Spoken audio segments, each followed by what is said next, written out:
Эрозия көбүнчө дарыланат аялдар, кайра пайда боло берет. Мен мунун психосоматикалык себебин айта турган болсом, туруксуз эмоционалдык абал кичинекей бир жакшы мамиледен же болбосо бир нерседен маанайың аябай көтөрүлүп кетет дагы, бир кичинекей болбогон нерседен кайра эмоционалдык качелиге түшүп каласың, маанайың катуу бузулуп кетет. Бул эрозияга алып келет.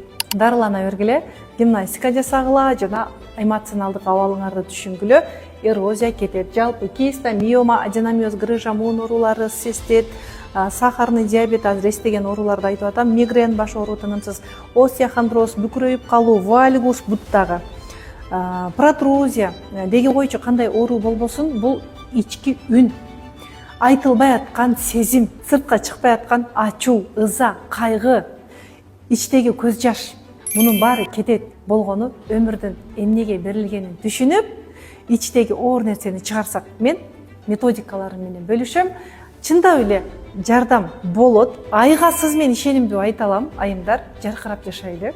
Дарысыз айгам десеңиз, номериңизди калтырыңыз же шилтеме аркылуу кириңиз.